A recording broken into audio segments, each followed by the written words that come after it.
कारण गेले काही दिवस त्याच गोष्टी पुन्हा पुन्हा सांगतोय. दिवस एक एक एक एक एक एक उजाडतोय, मावळतोय, नवीन दिवस उजाडतोय, तोही मावळतोय. अनेक जण मला प्रश्न विचारतात, म्हणजे प्रश्न तोच आहे जो तुमच्याही मनात आहे, माझ्याही मनात आहे. एकूणच हे जे काही युद्ध चालू आहे, मला एका लता दीदींच्या गाण्याची आठवण आली.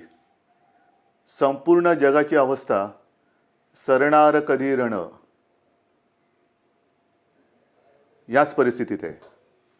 वाट बघतोय आपण, हे रण संपणार कधी. आणि हे रण लढताना, युद्ध लढताना मागेही आपल्याला बोललो होतो की शत्रू समोर असेल तर आत्तापर्यंत आपण हिंदुस्थानी सगळे जे आहेत, सगळे माझे महाराष्ट्रातले माता भगिनी बांधव आहेत, त्यांनी एक गाव दोन तुकडे करून ह्या शत्रूचा कधीच नायनाट केला असता. पण हा शत्रू दिसत नाही आहे ना, तीच तर पंचायत आहे. आणि हा शत्रूसुद्धा एवढा विचित्र आहे की तो आपल्याच लोकांच्या माध्यमातून आपल्यावरती हल्ला करायला बघतोय. पण तरी देखील आपण सर्वांनी जो एक अभूतपूर्व पराक्रमच, मी म्हणेन, होय पराक्रमच आहे, अभूतपूर्व पराक्रम केलेला आहे की संयम, धैर्य, हिम्मत, जिद्दीने लढतो होता आपण. आणि ही जिद्द, मला खात्री आहे उद्या हे आपलं युद्ध सुरू होऊन, म्हणजे महाराष्ट्राचं 6 आठवडे पूर्ण करतो आपण. 6 आठवडे फार मोठा काळ आहे. गेल्या वेळेला बोललो होतो तेव्हा 5 आठवडे पूर्ण केले होते. आता 6 आठवडे उद्या पूर्ण करू. आकडेवारी काय आहे, महाराष्ट्रामध्ये काय चाललेलं आहे, अनेकांना प्रश्न पडतो. मुंबईत काय चाललंय, महाराष्ट्रात काय चाललेलं आहे. मी नम्रपणाने आपल्यासमोर काही माहिती ठेवतो आहे. याचा अर्थ असं नाही की इतर देशामध्ये इतर राज्य काही कमी करतात, असं नाही आहे. पण आजपर्यंत म्हणजे मी तुमच्याशी बोलतोय, हा आकडा माझा कालचा आहे. त्याच्यानंतर कालची रात्र आणि आत्ता 1 वाजतोय. 1 वाजेपर्यंत आणखीन हा आकडा पुढे सरकलेला आहे. आणि तो आकडा आहे आपण महाराष्ट्रामध्ये किती टेस्ट केलेले आहेत. एक जे काही सगळीकडे काहूर उठतं ना, टेस्ट करा, करतोय आपण टेस्ट. जसं जसं आपल्याला शक्य होतंय तसं आपण या सगळ्या सोयीसुविधा वाढवतो आहोत. आत्तापर्यंत माझ्याकडे जो आकडा आहे, आत्तापर्यंत म्हणजे हा कालचा, मी पुन्हा एकदा सांगतो, काल संध्याकाळपर्यंतचा साधारणतः 66,796, म्हणजे 66,800 पर्यंत ह्या टेस्ट झालेल्या आहेत. त्याच्यामध्ये किमान 95% ह्या टेस्टमधले जे आपल्या व्यक्ती होत्या त्या निगेटिव्ह आलेल्या आहेत, म्हणजे त्यांना ह्याचा प्रादुर्भाव झालेला नाही. 66-67,000 ह्या टेस्ट झाल्यानंतर मग जे चित्र आपल्यासमोर आहे ते हेच आहे की साधारणतः 3,666-67,000 टेस्ट केल्यानंतर त्याच्यात 3,600 हे पॉझिटिव्ह आलेले आहेत. एकूण आत्तापर्यंत त्यातले 300-350 हे कालपर्यंत सांगतोय, ज्यांना ह्याचा प्रादुर्भाव झाला होता त्यांना बरं करून आपण घरीसुद्धा सोडलेलं आहे.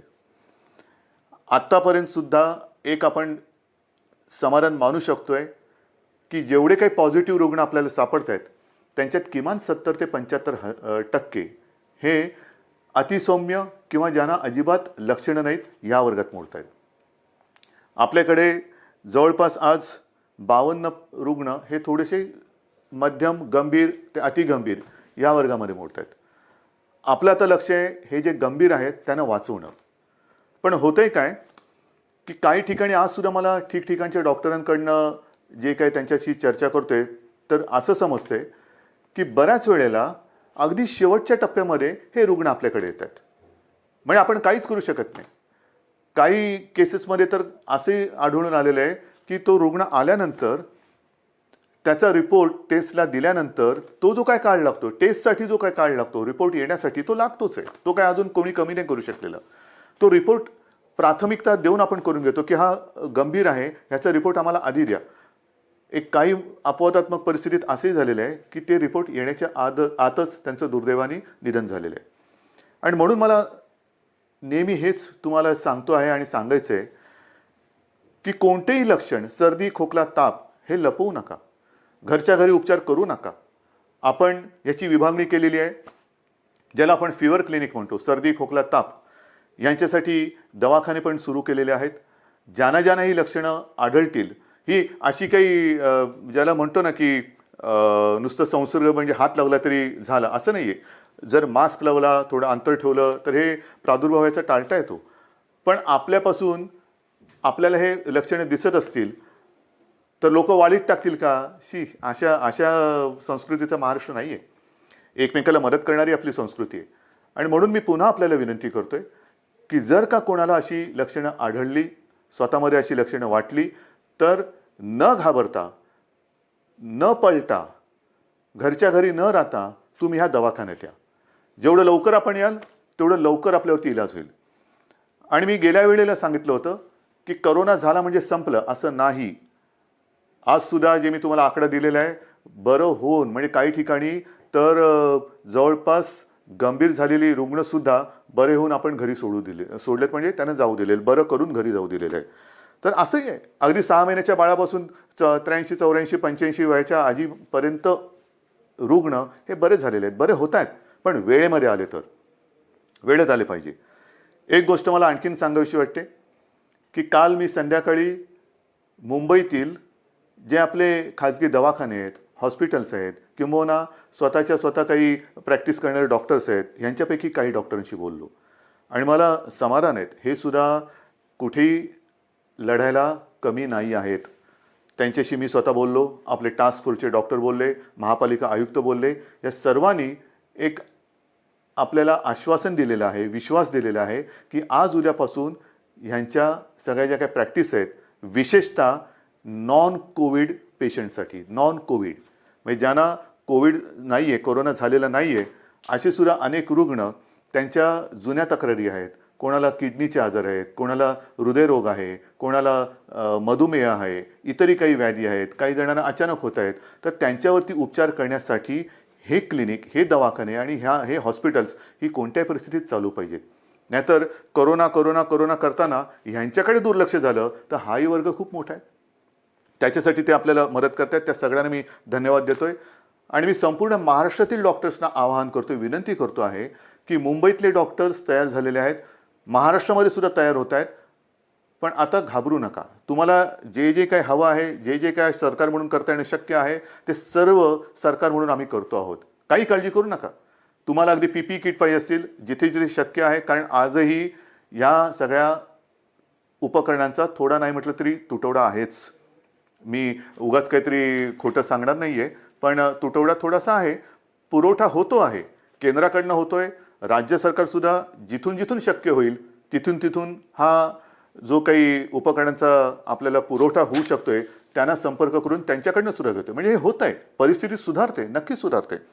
धान्याच्या बाबतीत सुद्धा जवळपास 80-90% लोकांपर्यंत राशन आपण पोहोचवलेलं आहे. भगवा रेशन कार्डच्या बाबतीमध्ये राज्याने जो एक मोठा निर्णय घेतला त्याच्याप्रमाणे वाटप आता येत्या काही दिवसात सुरू होते. आपण त्यांना कमी दराने, सवलतीच्या दराने अन्नधान्य देतो आहोत. केंद्राने सुद्धा, मी मागे जे बोललो होतो किमान आधारभूत किमतीने, त्याच्या बाबतीत सुद्धा ते मदत करतायत. आपल्याला अजून काय करता येणं शक्य आहे ह्याच्याबद्दल विचार करून केंद्राशी आपली बोलणी चालू आहेत. केंद्र सुद्धा आपल्याला मदत करते. महत्त्वाचा मुद्दा काय, अनेकांना असं आजही वाटते की केंद्र सरकार मोफत धान्य वाटते, तुम्ही का नाही देत?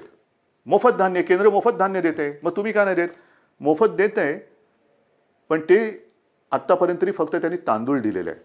आणि हा तांदूळसुद्धा अन्न सुरक्षा जी काही आपली एक योजना आहे त्यातल्या लाभार्थ्यांसाठी आहे. जसजसा तांदूळ येतोय तसं तोही आपण वाटतोय.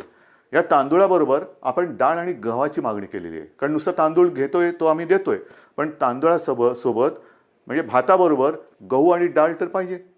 त्या गहू आणि डाळीची सुद्धा आपण मागणी केलेली आहे. आणि मला विश्वास आहे अजून जरी त्याच्यात काही सुधारणा झाली नसली तरी लवकरात लवकर केंद्र सरकार ही आपली मागणी मान्य करून डाळीचा आणि गव्हाचा सुद्धा पुरवठा आपल्याला करेल. तो जसा येईल तसा तो आपण वितरण करायला त्याची सुरुवात करतोय. एकूणच काय की हळूहळू आता गोष्टी या आपल्याला लक्षात आल्यानंतर त्याच्याही बाबतीत यंत्रणा ही व्यवस्थित काम करते आहे. हे सगळं करताना आता उद्या 20 तारीख आपण तर आपला लॉकडाऊन 30 तारखेपर्यंत आणि केंद्र सरकारने म्हणजे माननीय पंतप्रधानांनी तर 3 मे पर्यंत केलं. चांगली गोष्ट केली. ह्याचं कारण असं की गेल्या काही दिवसामध्ये हे जे काही आकडे आहेत हे केंद्र सरकार सुद्धा बोलते की थोडेसे त्याच्यामध्ये घट होते. महाराष्ट्रामध्ये सुद्धा आणि मुंबईमध्ये सुद्धा मी अद्याप काही बोलणार नाही आहे. गेल्या काही दिवसातले आकडे ह्याची पुन्हा मी एक तपासणी करायला सांगितले की मला खात्रीपूर्वक सांगा. आहे रोजची मला माहिती येते, पण कुठेही भ्रमात आपण राहायचं नाही आहे. कारण हा कोरोना जो आहे जगभराचा आपण अनुभव घेतला तर त्याची वाढ होते, पुन्हा थोडी खाली होते, पुन्हा वरती येतो, पुन्हा खाली जातो. हे थोडं वरखाली होतं. खाली लवकर येईल आणि वर जास्त जाणार नाही ह्याची दक्षता आपल्याला घ्यायची. कुठेही भ्रमात राहून चालणार नाही, गाफील राहून चालणार नाही. आता काय झालं, आला खाली नाही, खाली नाही, तो खाली आला आणि आपण गाफील राहिलो तर तो खाली आणि जाऊ रे. तर तसं नको आहे, मला गाफील राहायचं नाही आहे. आज मला महत्त्वाचं जे सांगायचं आहे की 20 तारखेपासून जे काही सगळं ठप्प झालेलं आहे, अर्थचक्र आपलं या कोरोनाच्या चिखलात रुतलेलं आहे. अर्थचक्र हे पुन्हा फिरवायलाच पाहिजे, नाहीतर कोरोनातून आपण बाहेर पडू आणि आर्थिक संकटात म्हणजे आगीतून फुफाट्यात. आणि त्याच्यासाठी उद्यापासून परत एकदा गणपती बाप्पा मोरया करून काही ठिकाणी आपण याला मोजक्या आणि माफक स्वरूपात परवानगी देत आहोत. त्याबद्दल सुद्धा मला थोड्याशा गोष्टी स्पष्ट करायच्या आहेत. आता एकूण राज्याचं जर का चित्र आपल्या डोळ्यासमोर आणलं तर काही जिल्हे सुदैवाने हे 0 रुग्णाचे आहेत. 0, तिकडे एक सुद्धा रुग्ण नाही आहे आणि तो होताही कामा नये. काही ठिकाणी जे थोडेसे होते त्याच्यात आता घट येत म्हणजे नवीन रुग्ण नाही आहे आणि त्याच्यात वाढ होत नाही आहे. आहेत ते सुद्धा बरे होऊन घरी चाललेले आहेत. मग आपण थोडे झोन केलेले आहेत, red zone, orange zone, green zone. Red zone साहजिकच आहे, जिकडे आज देखील रुग्णांच्या संख्येमध्ये वाढ होते ते रेड झोन आहेत. ऑरेंज झोन जिकडे रुग्ण आहेत पण नवीन वाढ तशी झालेली नाही आहेत. आणि तिसरं ग्रीन झोन म्हणजे तिकडे 0 आहे.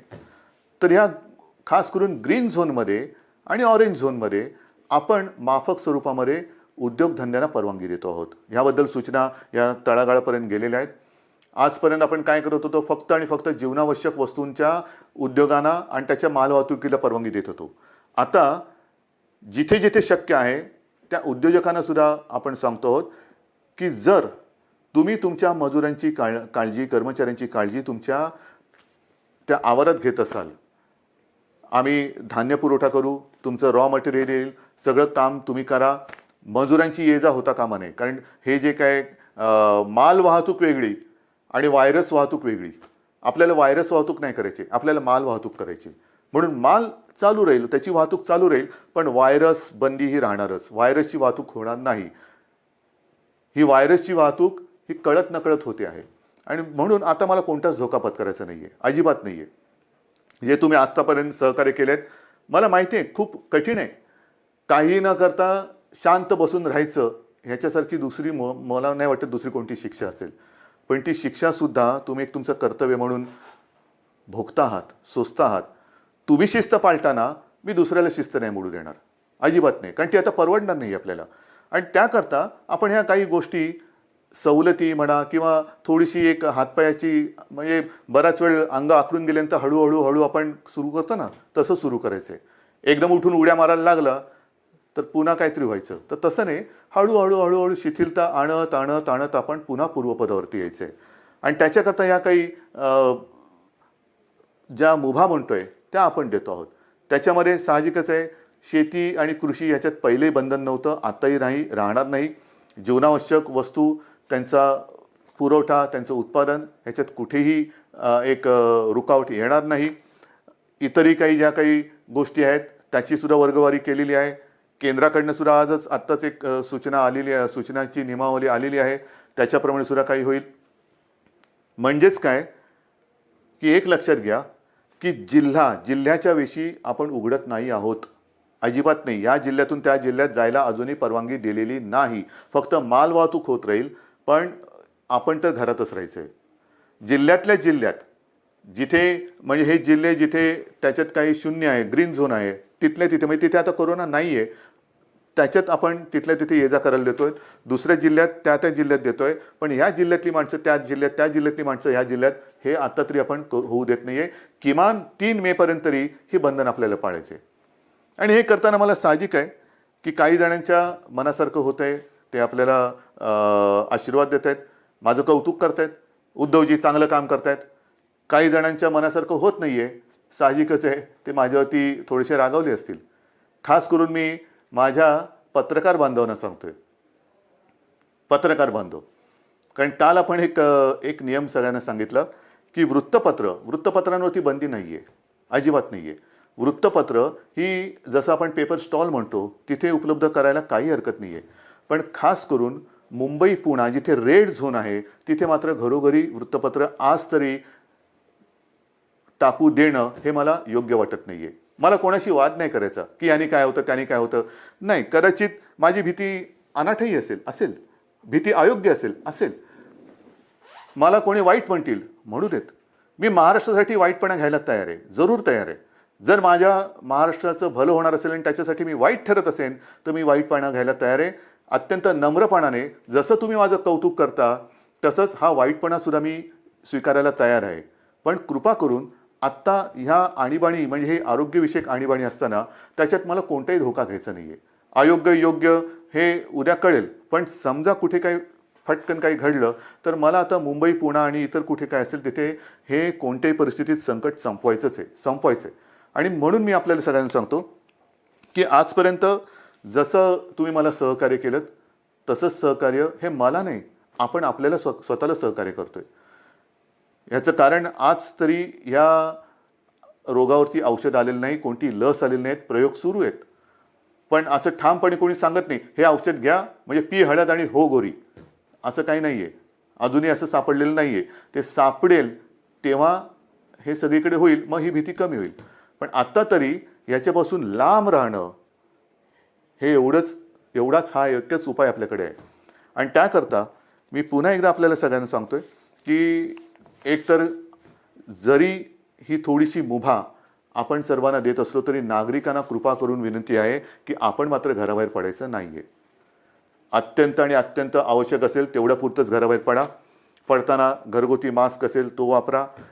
आल्यानंतर म्हणजे काही ठिकाणी अँटी कोरोना पोलीस, मला समाधान वाटलं की काही ठिकाणी सुरुवात झाली. अगदी पोलीस अधिकाऱ्यांच्या घरात सुद्धा अँटी कोरोना पोलीस आलेले आहेत. मी काल ऑनलाईन बातमी बघताना आपल्या विश्वास नांगरे पाटलांना त्यांच्या घरात जाताना त्यांच्या अँटी करप्शन पोलीसने अडवलेलं आहे की बाबा थांबा, बाहेर फोन तुमचा सॅनिटाईज करा, हात धुवा, आत आल्यानंतर पहिला आंघोळीला जा. हे फार महत्त्वाचं आहे.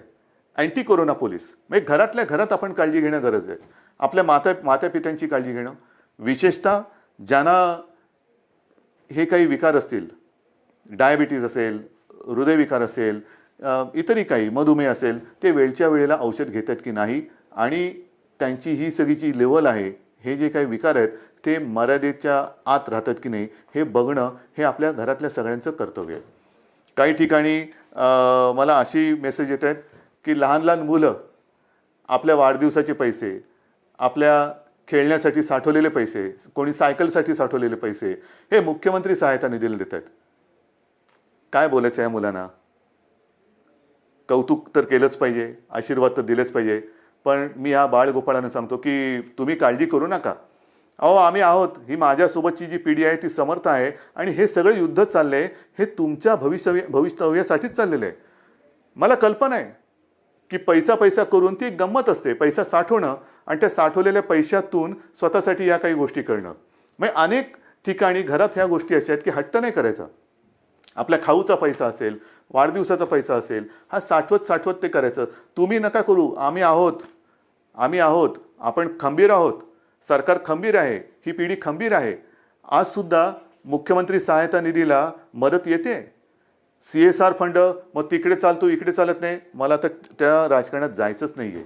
पण CSR फंडासाठी सुद्धा आपण एक वेगळा निधी त्याचा अकाउंट सुरू केलेला आहे. ज्यांना CSR म्हणून द्यायचं आहे मुख्यमंत्री सहायता निधीला, त्यांना CSRसाठी एक वेगळा अकाउंट आपण उघडून दिलेलं आहे. या सगळ्या गोष्टी करतो.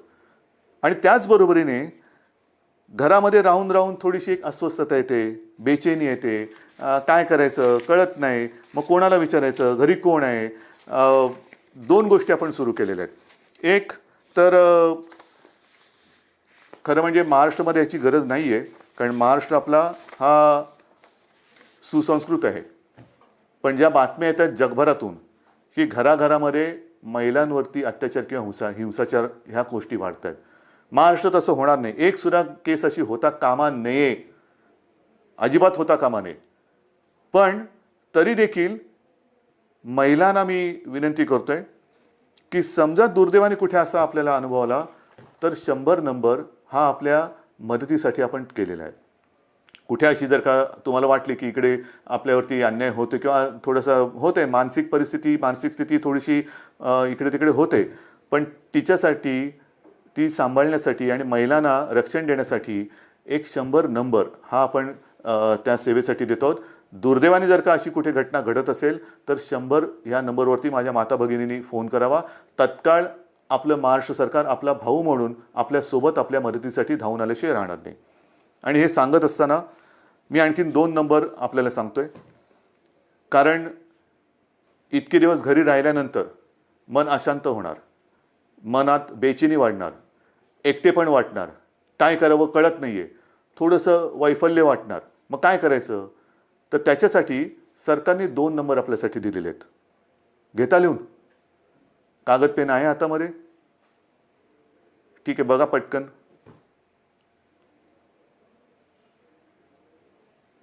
घ्या लिहून. पहिला नंबर आहे तो मुंबई महापालिका आणि बिर्ला. अनेक स्वयंसेवी संस्था आपल्याला विविध रूपाने मदतीला येत आहेत. कोणी अन्नधान्य देत आहे, कोणी पैसे देत आहे, कोणी उपकरणं देत आहे, काही या सेवा देत आहे. त्याच्यामध्ये बिर्ला आणि मुंबई महापालिका ह्या दोघांनी मिळून एक सेवा सुरू केलेली आहे. नंबर नीट लिहून घ्या. 1800 लिहिलात? 1800 120 820050. पुन्हा एकदा सांगतो. 1800 120 820050. हे मुंबई महापालिका आणि बिर्ला यांच्या सौजन्याने आहे. दुसरा नंबर जो आहे त्याच्यामध्ये आपला आदिवासी विभाग आहे. त्या आदिवासी विभागाने एक जबाबदारी घेतली, त्यांना सुद्धा धन्यवाद देतो.